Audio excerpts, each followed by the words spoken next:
This is our NBA 3-word game. We do it once a year. It's always on this day. So, John. All right. Let's start with the Cavs. We'll start in the East. We'll start with the Cavs. Cakewalk to finals. They're the Alabama of the SEC. They're deep.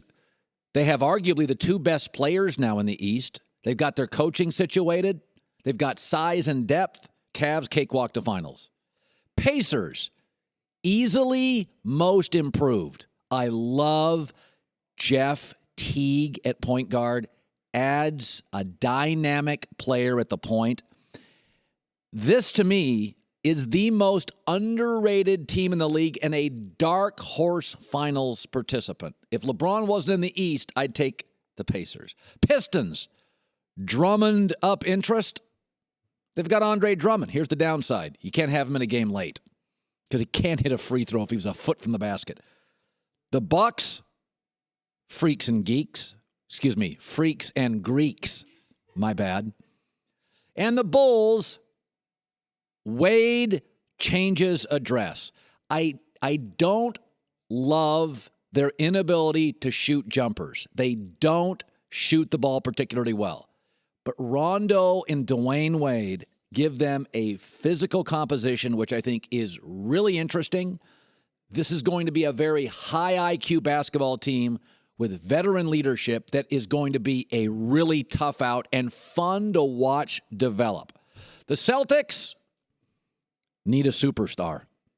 That's why they went so hard after Kevin Durant. Good team can't be great with that lineup. Nets, Brook Lin 911. That's the worst team in the league. 76ers, waiting for Simmons. I understand their game plan. Some of this, let's be frank here, has been really, really bad luck. I mean, it really is. Some of this is just guys keep getting hurt. I love Ben Simmons. And I think when he gets healthy, they're interesting. But now we're just waiting for him. Raptors, we the fourth. Not the North, the fourth best team now in the East. And the Knicks, 2010 All-Stars. Like, I like the Knicks. I think they're going to be really interesting, especially in the East.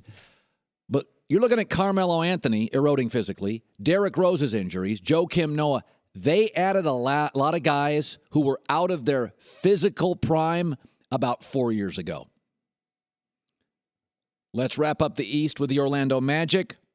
Need new tricks. Atlanta Hawks, price is Dwight. Dwight Howard's now in town. Make him more formidable around the rim, not much else. The Miami Heat, who's even left? The Charlotte Hornets, the crying Jordans. And the Wizards didn't get Durant. John Wall, Bradley Beal, Paul Pierce is gone. Front court's okay. They didn't get Durant. Feels like to me they've topped out. Let's go to the West. Nuggets. Hey, there's weed. That's a bad franchise. The T-Wolves. Thibs the season. Tom Thibodeau is back as a head coach in the league, perhaps the best defensive coach in the league, with a couple of guys willing to play defense. From Wiggins to Towns, this is a team that will make the playoffs and over the next 7 to 8 years should have championship potential. The OKC Thunder, 40 for Westbrook. I actually like their roster, but it's going to be a ball-dominating point guard providing most of the offensive highlights. Trailblazers, Lillard's lonely life. Yeah. Kind of just feels like they're fun, they're young. They got some guys who can shoot threes.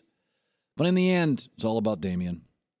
And the Utah Jazz, wayward without Hayward. A lot of people like them. How about the Dallas Mavericks? Dirk still plays?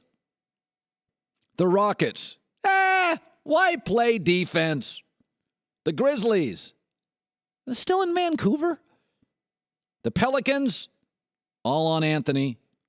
And the Spurs, officially Kawhi's team, despite what LaMarcus Aldridge thinks.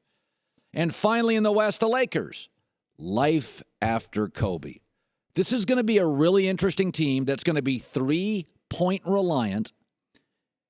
But you're going to watch some of these young players now grow, like D'Angelo Russell and Ingram, the kid from Duke, and Jordan Clarkson.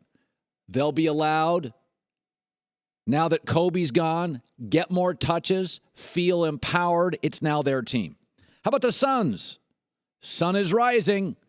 Actually like the direction they're going. In the tough West, though, probably don't make the playoffs. Clippers, all highlight team. Kings of dysfunction. In the running for the worst franchise now, along with the Cleveland Browns in American sports. And finally, the Warriors, title or bust. Listen, they can get to the finals, but this is going to have a Miami feel to it. If they get to the finals and they don't win, and they specifically lose to LeBron James, this is going to be a really bad look. And we talk about the pressure they face. Just think about this. What if they get to the finals and lose to LeBron? I think one of the advantages the Cavs have over the Warriors this year, not only size and toughness, but LeBron, for the first time in his career, plays with no pressure. That's never happened before. The Golden State Warriors in my lifetime are the most overwhelming favorite in a season where they've done nothing together. Title or bust.